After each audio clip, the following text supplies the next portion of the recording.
This material is made available to you by or on behalf of the University of Melbourne under Section 113P of the Copyright Act 1968. It may be subject to copyright. For more information, visit the University Copyright website. No, absolutely not.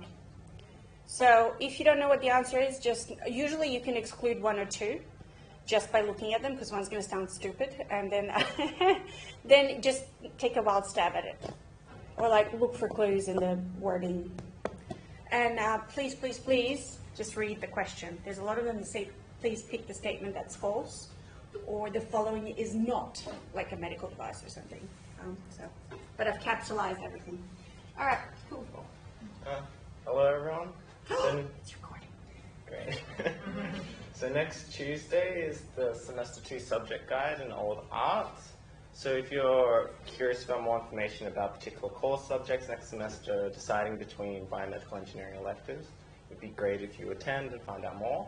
Or if you're interested in what things you could do over the summer, like the internship subject or the Japan research program, we have representatives for that as well. So I encourage you guys to attend. And there'll also be food if that's the only reason why you want to attend.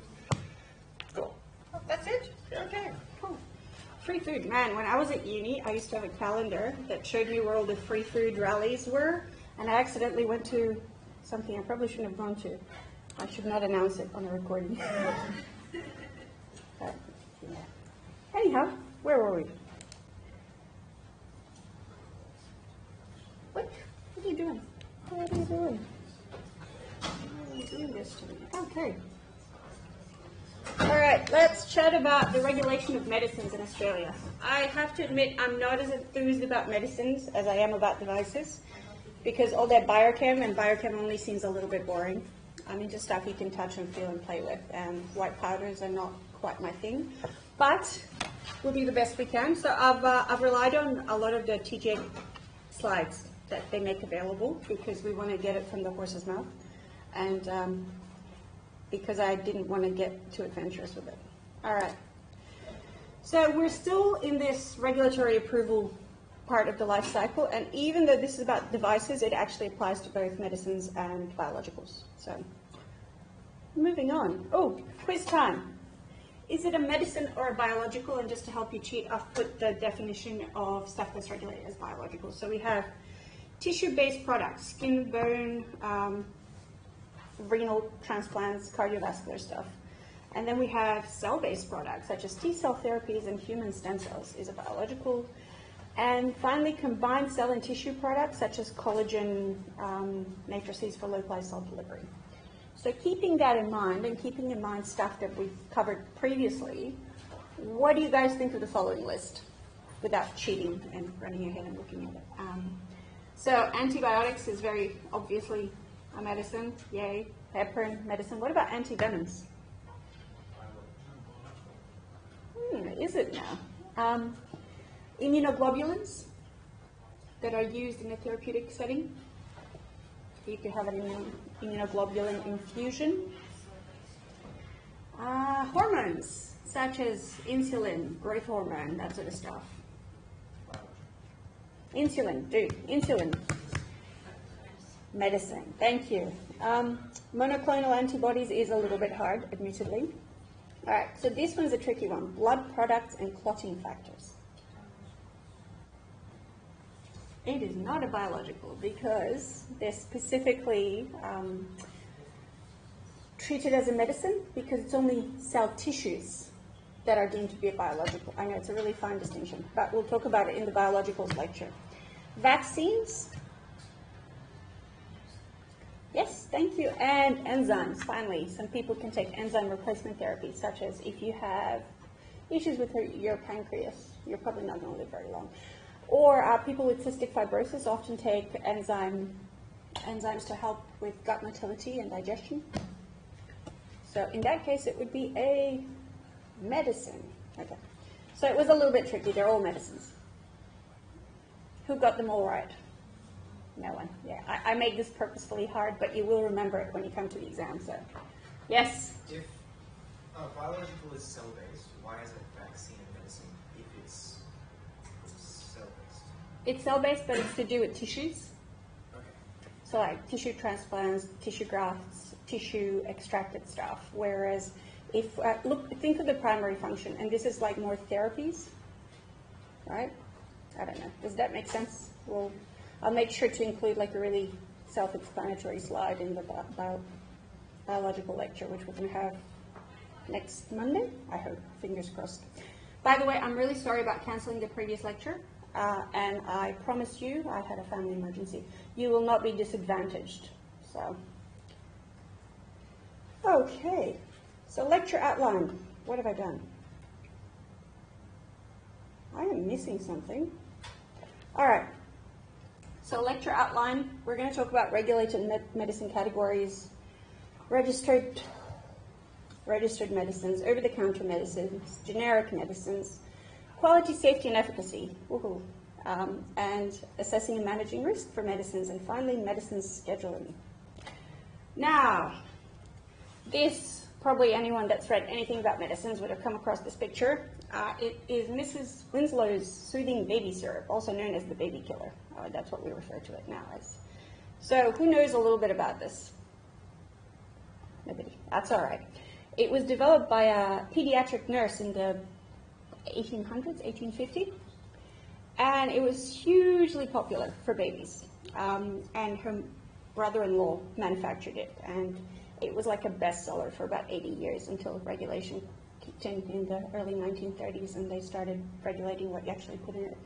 So each bottle of this Mrs. Winslow's soothing syrup had about 65 milligrams of, was it morphine or opium, pure like opiate in it, which is huge. So they recommended that you give a few drops to a baby, but there was no warning that if you gave them a spoonful, they would probably not wake up. But it worked beautifully. Babies would get super high, so it was. They recommended it for teething, for soothing, and for diarrhea. And you can imagine if you're filling someone with opiates, they're going to get constipated. So it will actually cure their diarrhea, if you think about it. So yeah, it worked really beautifully for babies that were unsettled until you tried to like wean them off it, until you stopped giving it to them.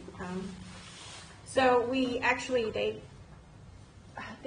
didn't keep track of data back then, but sudden death or like cot death was quite common, and they believe that quite a large percentage of that can be attributed to the use of this medicine that you could just buy, you know, from the apothecary, whatever they called it back then. So you didn't need a prescription, nothing, and there's not much written on the bottle except for like a commercial saying, oh, you know, it'll help soothe your baby's teething issues. So they think that thousands and thousands of babies died from overdosing on this or from going through withdrawal symptoms. So despite all of that, it was hugely popular for about 80 years, and I think in 1 year they had recorded, they published that they'd sold about 1.5 million bottles of this product. For back then, that's pretty huge. So, but yes, right. So we try and avoid that these days. So who's checking on our medicines today? It's really similar to devices. So biologicals and medicines are very similar, and then the whole process is actually very similar to devices. So we have the Therapeutic Goods Administration. The three factors that they look at is what? Quality, safety, and efficacy. So with medicine, they look a little bit heavier emphasis on efficacy, but that's all right.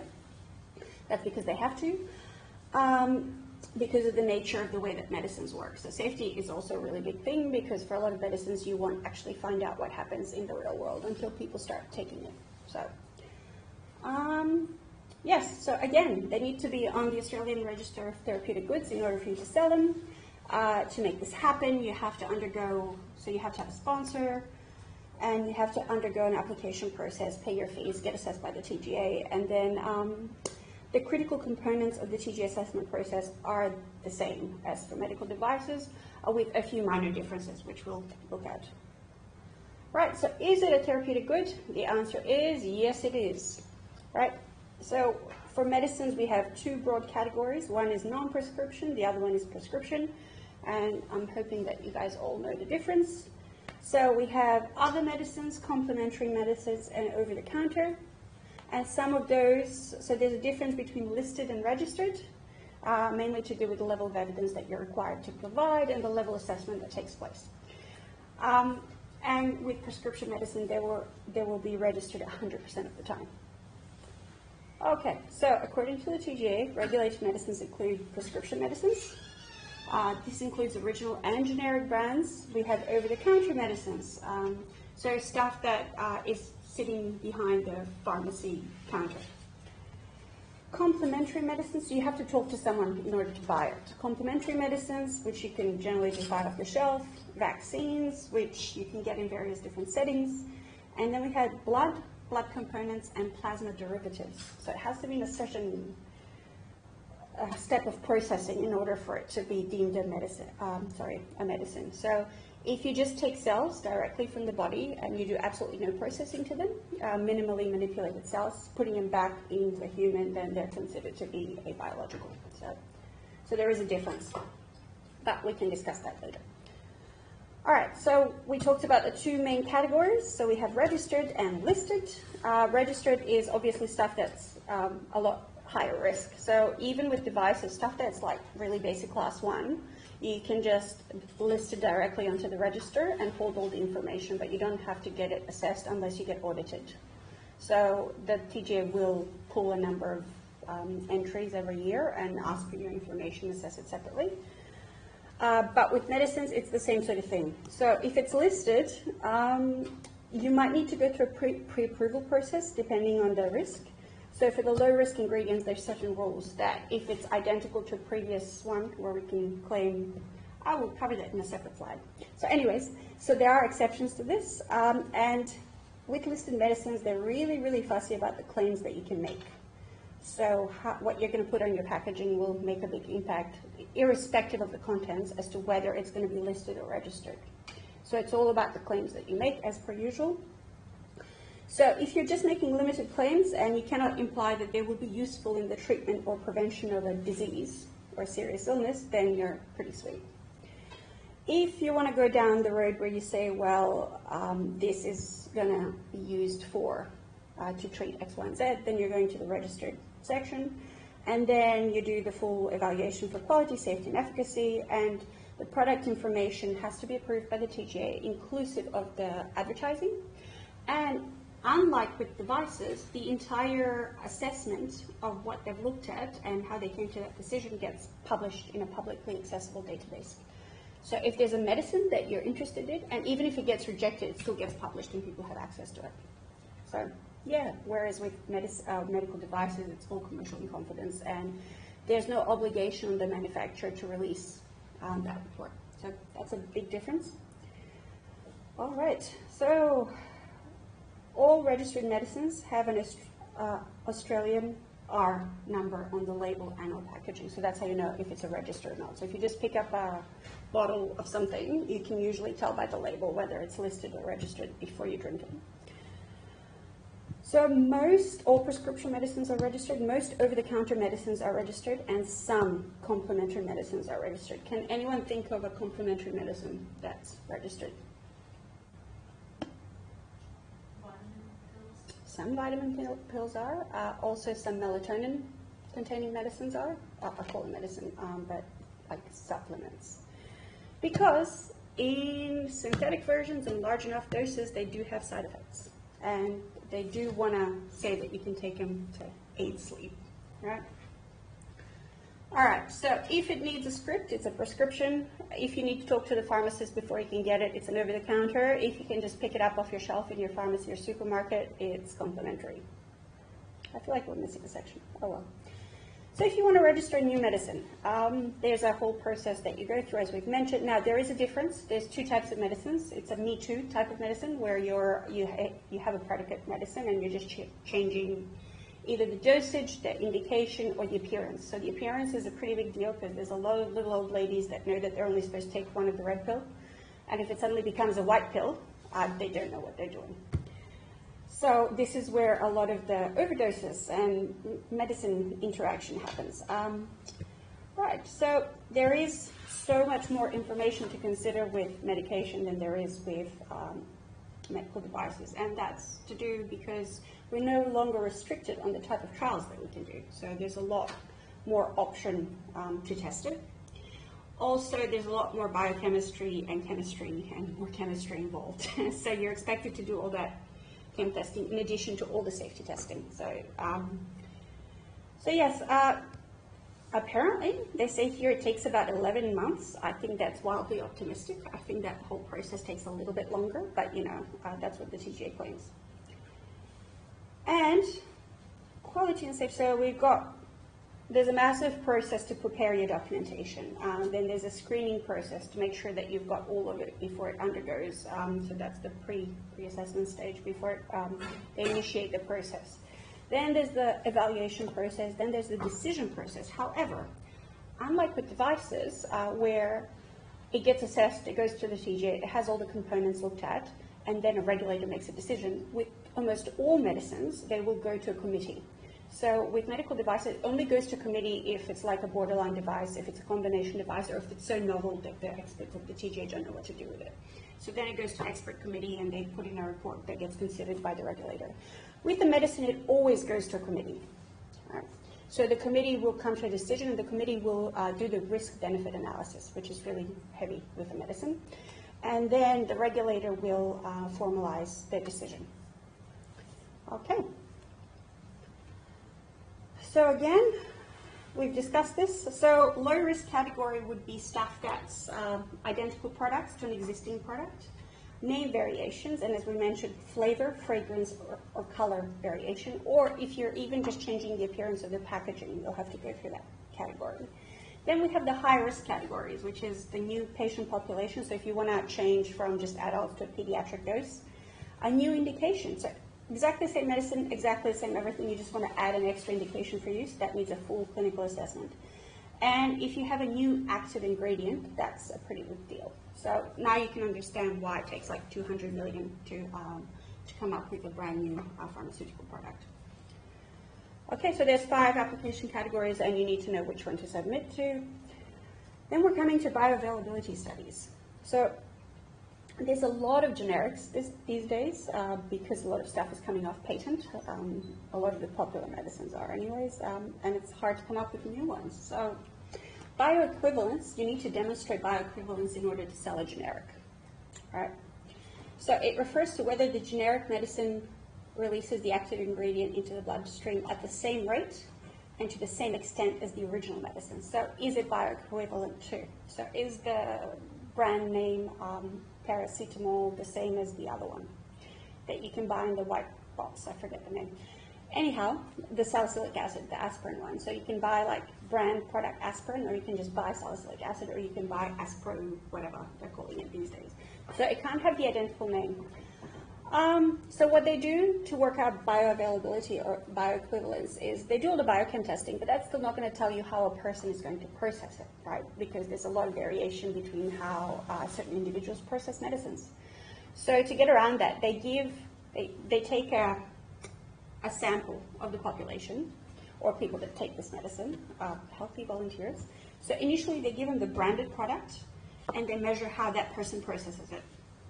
And then they switch to the generic product and they look for differences. So if all of a sudden they give them exactly the same amount, if all of a sudden there's like they can measure it, the availability in your blood, if the concentration of the active ingredient in their blood is significantly different than what it was with the original medicine, it's probably going to fail their bioavailability equivalence testing. So that's a really good way to do it, and that's how they generally do it.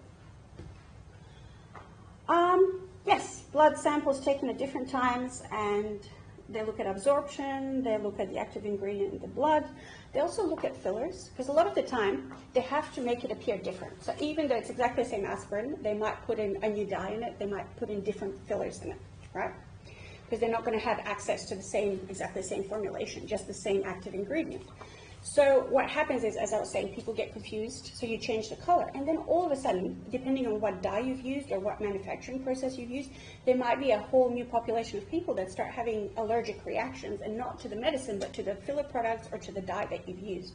So even though it was super safe for the branded product, it might not necessarily be safe for the generic product. Plus, a lot of the generic products are produced in countries that have somewhat questionable manufacturing standards.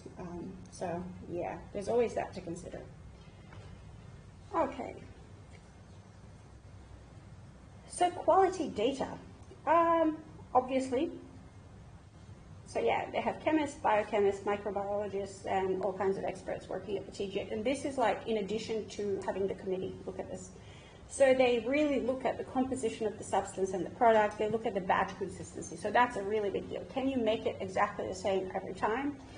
It's different when you're looking at a stent.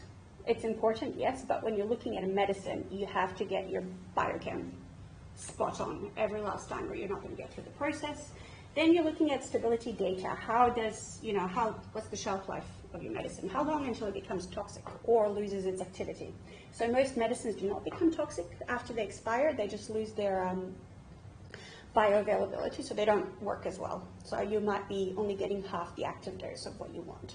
Or some medicines actually become toxic over time. That's to do with a lot of like the cancer medicines, that sort of stuff. They turn really nasty after the expiry date, which is why they always tell you don't use your medication after the expiry date unless you know the difference. I wouldn't personally. All right, so sterility data. So yeah, you really don't want any contaminants in your wet powder and impurities. Okay. So yes, batches should be the same. And guess what? We have standards for pretty much all of them, right? So we use the European Union guidelines. Some of them have extra TGA annotations because we like to be difficult. And it provides guidance on how to judge the quality of certain medicines and medical groups and that sort of stuff. So the official standards that we use, and you can use either of these, there's the British Pharmacopoeia, the European Pharmacopoeia, or the USB, so United States Pharmacopoeia. You'll see a USB in front of the document number. And that's the one that we most commonly use because a lot of medicines are actually come from the US. Not all of them, but a lot of them will come with USB documentation. So yes, often we'll use a combination of several standards to work this out. So this is in addition to your quality management systems and all the rest of it. And finally, the drug substance, again, impurity levels, drug product, having the same amount of active ingredients. So there is a little bit of leeway. There might be like plus or minus 2%, but with the active ingredient, but you have to like demonstrate safety for that level if that's what you've chosen to go with. Okay, and for Australia, you must do your stability studies, shelf life studies in the Australian climate. So that might seem obvious to you guys, but when it comes to medical manufacturers, they will claim that shelf life testing done in Canada at below freezing temperatures is applicable for shelf life testing in Australia. Right. Okay, that was an exaggeration, but that's the sort of thing that you have to think about. Okay. Right. So decisions, how am I doing for time? Decisions based on evidence. So as I said before, there's a lot more non-clinical data to look at and a lot of clinical data, a lot more clinical data to look at. So we have all the laboratory data. Then we have the pharmacokinetic data, which is a lot heavier. So we want to know, how is this medicine going to be absorbed? Is it through the gut? Is it going to be inhaled? Blah, blah, blah. How is it going to become available in the body? How easily does it cross the blood cell membrane, the cell membranes and then the blood-brain barrier? How is it excreted? Are you going to, is it broken down through the liver or is it not? Is it excreted through the liver? Is it excreted through the kidneys? Some people exhale medicine, that sort of stuff. Yes, so you want to work out all of that stuff before you even think about giving it to like animals, let alone humans. So then we move on to clinical data, and we do a lot of clinical testing for medicines because you can design your experiments beautifully. And there's a lot more, like it's easier to get volunteers, it's easier to do double-blind randomized controlled trials. And finally, we really want to know what the LD50 is for every single compound that you use, and this is, LD stands for lethal dose, 50. So it means in 50% of test subjects, that dose will kill half of them if you gave it to them. They use animals to work out a milligrams per kilogram amount. But I'm just saying that every single product that's deemed to be a therapeutic good, or every single compound that we sell, will have an LD50 dose. So even water has an LD50 dose. So something like botulism will kill most patients at those sort of milligrams per kilogram values, right? But if you look at something like vitamin C, we think of it as super safe. You know, we all love our Barocca. It's available not over the counter, you can buy it off the shelf. Without any problems, we give it to our kids. So, interestingly enough, it's only the synthetic versions of vitamin C that cause problems, because if you take your vitamin C from fruit, there's no way you're ever going to eat enough fruit to be able to get anywhere near that dose. So the maximum daily recommended dose for vitamin C, it's about 2,000 milligrams total, right? And the LD50 dose that we have here, it's 11,900 milligrams per kilogram. So if you have a 65 kilo adult, which is pretty standard, you're looking at, you need to eat about just under a kilo of pure, like purified vitamin C compound to get really sick. Like you will probably get really sick and you have a 50% chance of dying. And that is because vitamin C in high enough doses will start to mess stuff up. Like it'll affect your gut absorption, it'll increase your iron level, it'll cause a lot of vomiting and diarrhea. What else does it do? Like it messes everything up, and you can actually have liver failure and renal failure because it gets excreted by the renal pathway. So it'll cause organ failure. But if you know you've OD'd on vitamin C, you can get treatment. So there's that as well. So my thing is, you do not want to take too much of anything. So like table salt. If you ate a lot of table salt, you could get sick and die, just like anything. Right, so in summary, when evaluating a new prescription medicine, we want to look at the chemical data that describes all of the ingredients and the formulations of the medicine. We want to look at all the non-clinical data from laboratories. We want to look at the clinical data from trials. Then we have the TGA experts and relevant scientific and clinical fields looking at it. Then we get advice from the advisory committee. And they have a really big say because they decide whether what you're offering is better than what's currently available. And with medicines, they do look at that sort of stuff. If you're a me-too medicine, unless you're generic, and you can offer it at much lower costs, if it's exactly the same, they're probably not going to approve it. So you have to offer some sort of advantage. It might be that your medicine is exactly the same but gets processed differently. It might be that it's cheaper. It might be that the packaging is easier to use. I don't care what it is, but you have to demonstrate some sort of benefit. So after all of this, then you have a senior regulator that considers all the available information and makes a decision, and then it can go on the RTG, and then you actually have to work out your scheduling as well. So we'll get to the scheduling. So safety and side effects profile of new medicines is important. So non-clinical data will tell you stuff like which organ is going to be impacted. So liver, kidney failure, that sort of stuff. So you can work this out before you get to the animal studies. So just looking at the chemical compound, you can work out a lot of this stuff, and you're expected to. Then we have biggie, possible effects in reproductive organs and possible effects in pregnancy. Now this is really hard to do because of the ethical restrictions, and you have to do animal trials for a lot of this stuff. But you can make an educated guess, or you can just go, we're gonna put it in do not use on pregnant women, label on it. So the other reason is the likelihood of medicine being carcinogenic. So with any sort of heavily chemistry processed compound, there's always a risk that it's carcinogenic because almost everything will give you cancer these days. All right. With medicine, I need to note here that even though you can predict what some of the contraindications and some of the interactions with other medicines are going to be, you're not going to get definitive data until you actually start giving it to the people in population.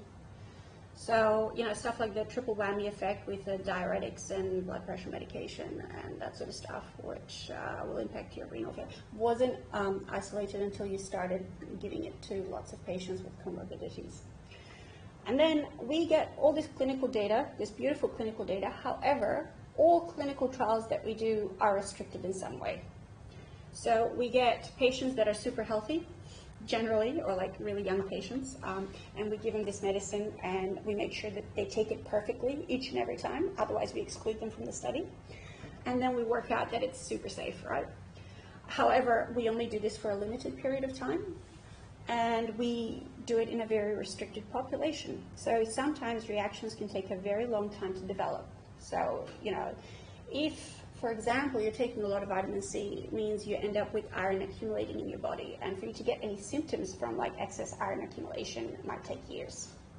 So you might get hemochromatosis symptoms like 7 years down the track, right? So, and some occur very rarely and in very few people in the population, so you might not catch those particular people until it's like in the wider population. You might not get them in the study. And again, you're excluding older people, which are the majority of people that are going to be taking your medicine. You're excluding children, you're excluding pregnant women, or anyone else with other significant medical conditions. And in the real world, we know that polypharmacy is a really big thing. All right. So, yes, there's a lot of safety information that we look at when we determine risk.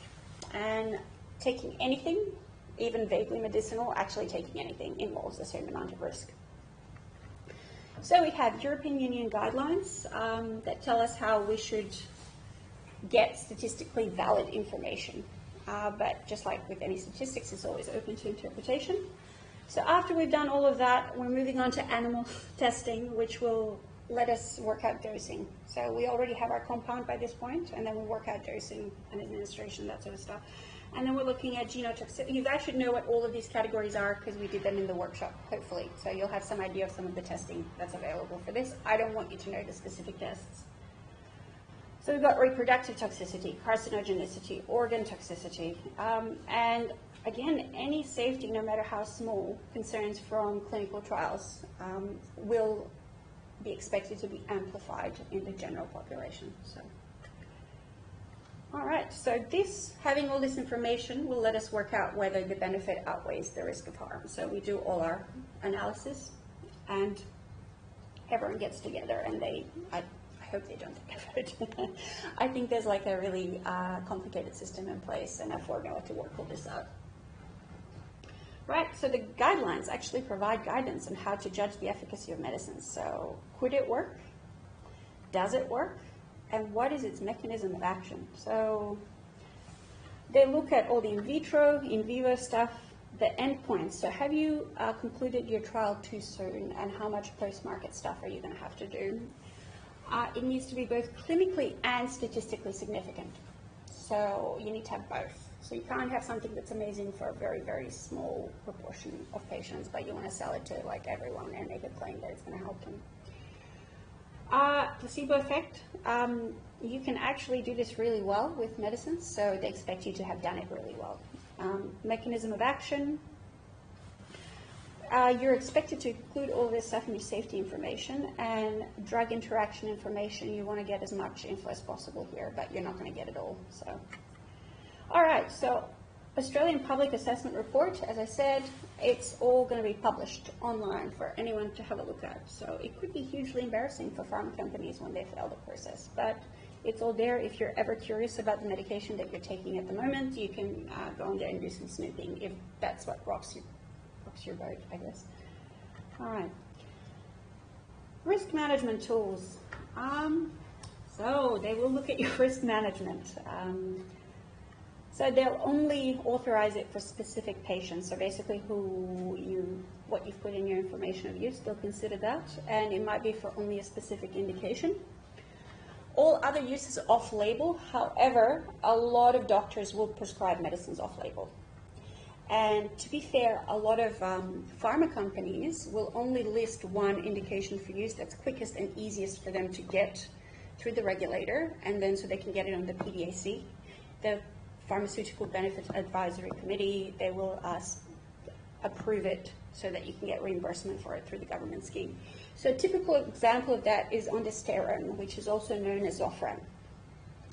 And that's a very powerful antiemetic. So there's a lot of patients. So there's one anti-emetic that's on the PBSC, so Medicare will cover it. However, ondansetron is only indicated for use in cancer therapies. So if you're undergoing chemo, you can get as much of it as you want because it works really well to stop you from vomiting. And if you're going to drug rehab, so to help you deal with withdrawal symptoms, you can get it. However, one of the most common uses for ondansetron is for morning sickness for women in pregnancy. Super common. 80% of users of this drug use it for that. However, it's not PBS listed for that. So it's not on the pharmaceutical benefit scheme for that indication for use, which means if you want to take it and not vomit your guts out every morning because the other medication doesn't work for you, you have to pay for it as a private script. So when I was taking it, it was like $10 a tablet. I used to take about 3 to 5 tablets a day. So it added up. So I think I worked out, I think I spent between $6,000 and $9,000 on medication alone for like the duration of the pregnancy. It's a lot cheaper these days. I think you can get like 10 of them for $30 now. So it's a lot cheaper second time around because there's a generic as well. But I'm just saying that this is very, very common. And what they'll do is they'll be really sneaky. And I've seen this happen a lot because I used to work for a pharma company. Once, like my first job out of uni was working for a pharma company. And one of my job was not, because they're not allowed to legally promote off-use uses for a medicine. But what they do is they say, oh, look, we've done all this wonderful research for use of this particular medicine in this condition. I can't promote it for this use, but I can give you the study that you can read by yourself. All right? And the doctor will read it, and the study says, this is, amazingly effective for this particular indication, for this particular patient group. So it's never been assessed for that, but if that patient has, if that doctor has a patient that's really struggling with, let's say, morning sickness, and it's been approved for morning sickness now, by the way, they had like this massive 20,000 patient trial, and they're putting it through for that indication. But if that particular doctor had a patient with that condition that they were struggling to treat, let me tell you, they will prescribe them this medication to try and help them because they're supposed to do, whether it's on or off the PBS, doesn't matter. All right, so mad rant over. Let's move on. Probably should be telling you guys all that. Risk management plans. All right, so they look at your safety profile, they look at your pharmacovigilance plan, they look at your risk minimization plans, all the post-market stuff. They also look at how you plan to promote this medication, and if it's dodgy, you'll get in trouble. If it has anything vague about the indications for use, you'll get in trouble. If there's something that should have been on that sheet that they give you that says, don't take it if, or consult your doctor if you're pregnant or whatever, if it's not on there, you'll get in trouble. Yes, so once we've worked out the risks, we can control them. So report on adverse events, develop an educational program of when to give and what, limit supply to authorized prescribers. This is a big deal, especially with opiates. Keep a registry of all your patients and who got given what. So you can actually, if something's gone wrong and there was a contamination, you can trace exactly which batch went to which patient. And that's really useful if you have to do a recall, which we're going to talk about another time. And you can automatically recruit on registry when product is prescribed. We'll talk about registries as well another time. And we finally come to the poison standard. So you've gotten everything approved, it's all through, it's on the RTG. Now you need to know what scheme it's going to be sold under. So the poison standard classifies potentially dangerous drugs and chemicals and restricts them to enable safe and effective use. So we call it scheduling, is where does your medicine fit on the poison standard. And yeah, the TGA will decide where it should be, but you nominate your schedule for your particular drug. Okay, and you have to adhere to it.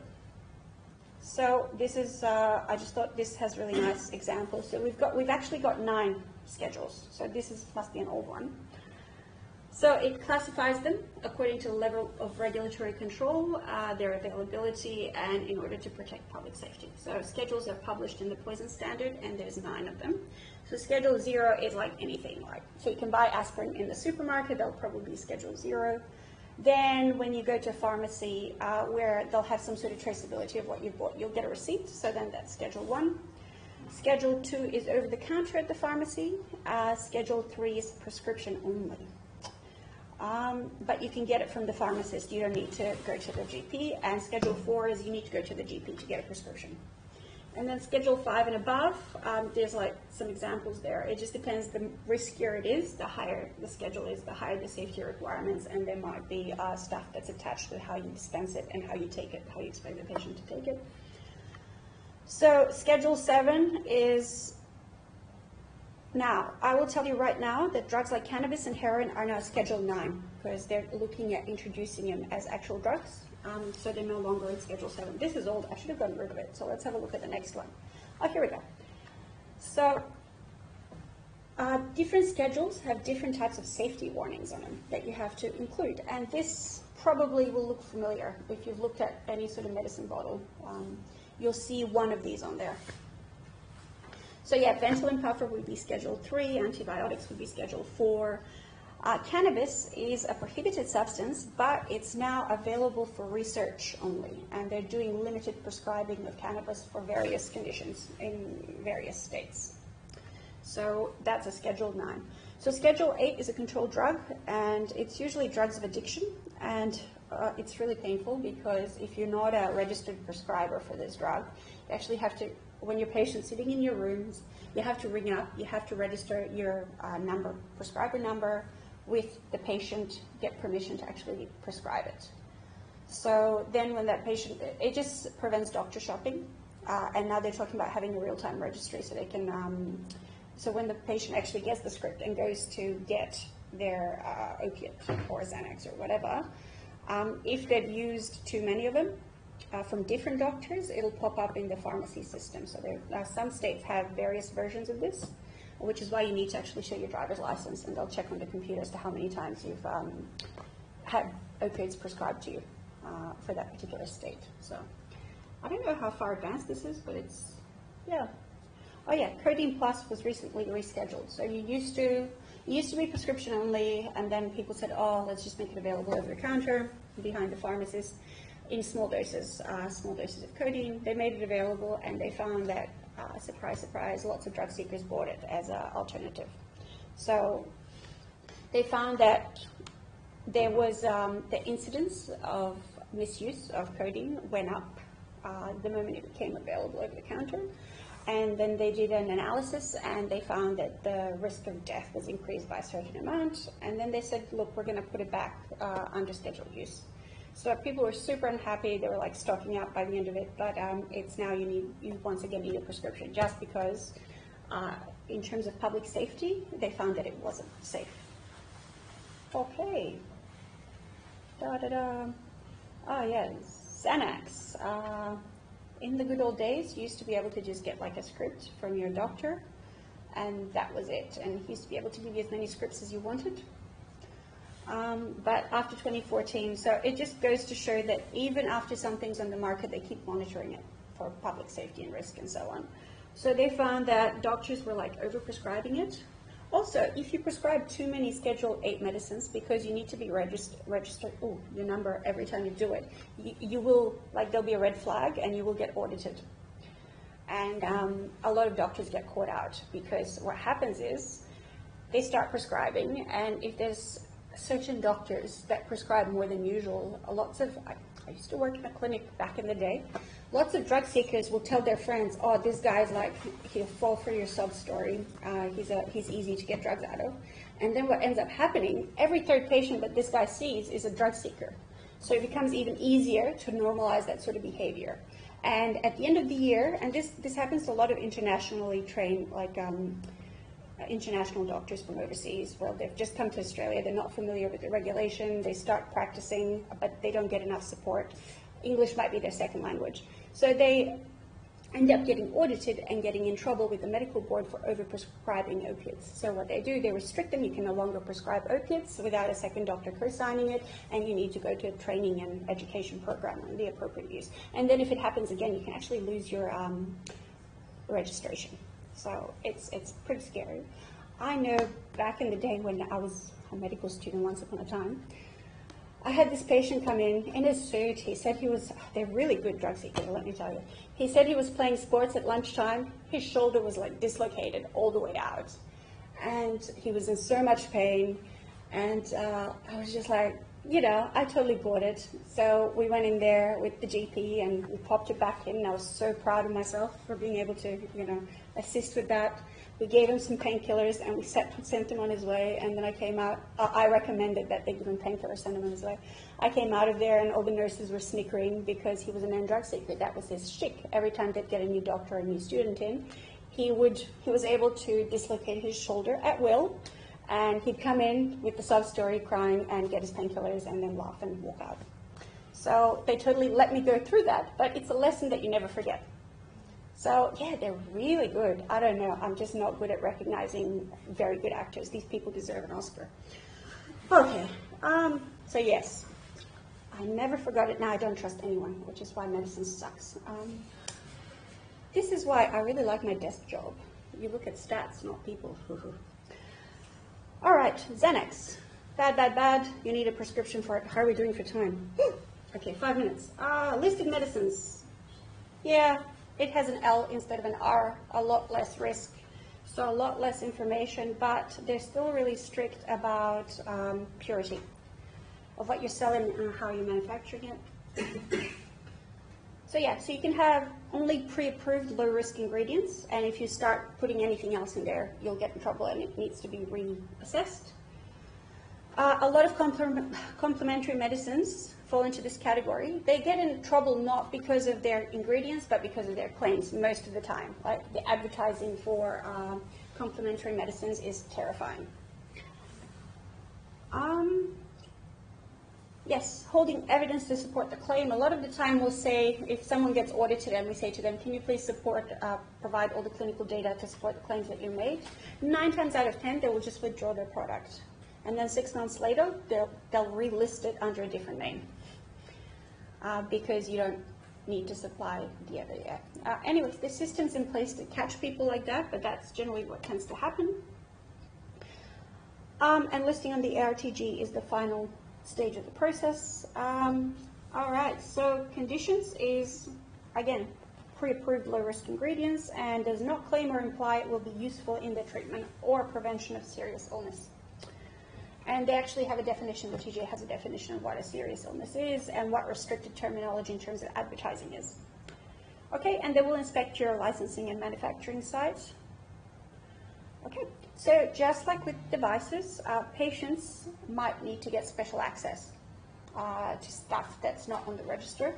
So we have exactly the same 2 schemes for notification schemes. So we have this clinical trial exemption scheme and clinical trial notification scheme. So one gets approved by the TGA. So one you just register and the other one gets assessed and approved by the TGA. Then there's the special access scheme. So a GP can apply for this. Usually there's like different provisions if there's a really rare illness or there's a special case. Yeah, it has to be done and assessed on a case-by-case basis. So it's so much paperwork that GPs or other specialists will not do this unless it's like an extreme case, like it's death by paperwork. And then, so they're not going to do this a lot. Then there's authorized prescribers. Yes, I think that's pretty self-explanatory. Moving on. And again, labeling is going to get looked at. And finally, next, we're going to do post-market obligations and reimbursement in a separate lecture. So keep that in mind. Any questions? Yes? For the bioequivalence test, why don't they have like 2 separate groups, one getting a branded drug and the other one getting a new drug, and then compare the results as opposed to giving one group the branded one first and then the new drug? Because couldn't there be like after effects from the first drug affecting the results from the new drug? Well, there could be, but the whole idea about bioequivalent drugs is that they're exactly the same drug. They're usually exactly the same, components and manufactured in a very similar way, right? Because there's only so many ways to skin a cat. So the presumption is if you take 2 groups and you give them the same drug, you're going to get exactly the same outcome. So you're not going to see any differences unless they've spectacularly failed in making a bioequivalent, right? So you're not going to see anything. So it's not about what the drug does, it's about how the drug is processed within the body, because we already know what the drug does and it's been assessed and approved against a placebo. So it's not about the efficacy, it's just about how your body metabolizes it. So that's what we care about. We care about the biochem. We don't care about, well, obviously we care about the outcome too, but you're going to need to have, to catch any differences, you're going to need to have like a massive number. And even then, because of the way people process drugs, like it's always slightly differently. It depends on your nationality. It depends on the amount of cytochrome P450 enzyme available in your liver, like if that's the path that the drug takes. So if you're on the pill, if you're on antibiotics, if you're a heavy drinker, all of those factors will impact how your liver processes the drug that you take. Everything else that you're taking, including complementary medicines, will have an impact on how you process that drug.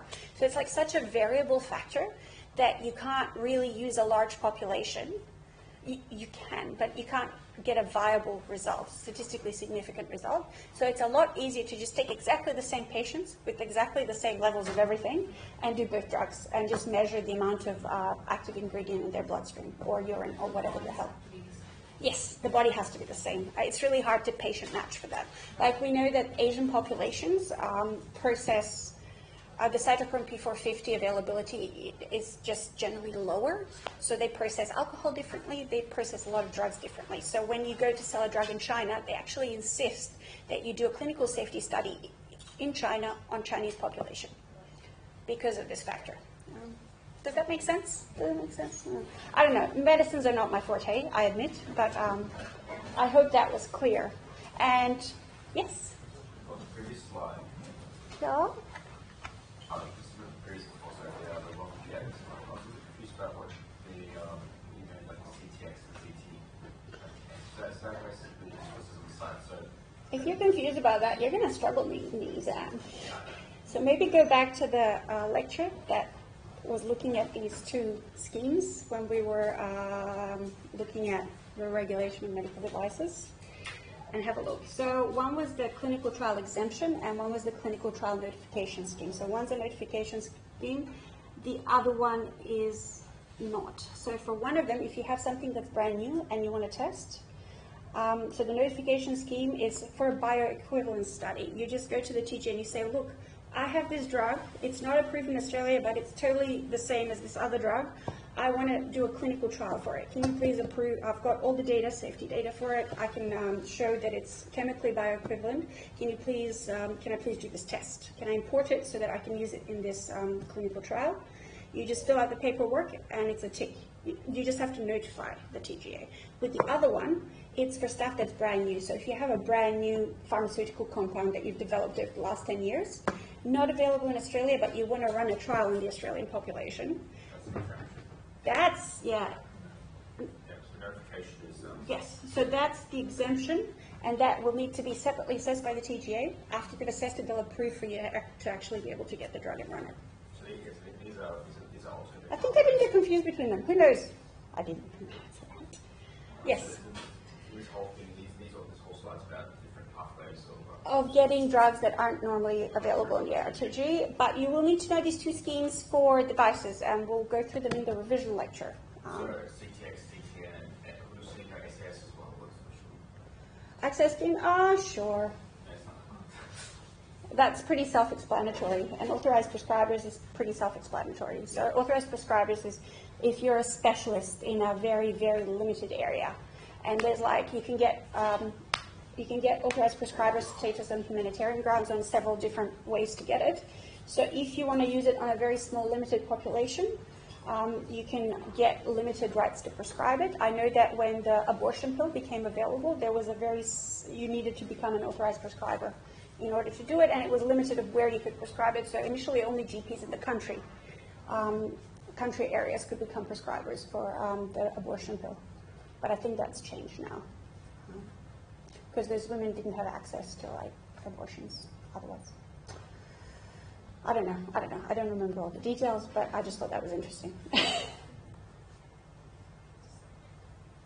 any young woman needs to know what their options are. I'm just saying, Australia's quite generous in those ways. I need to shut up now. Oh, this is probably recorded. I'll get in trouble.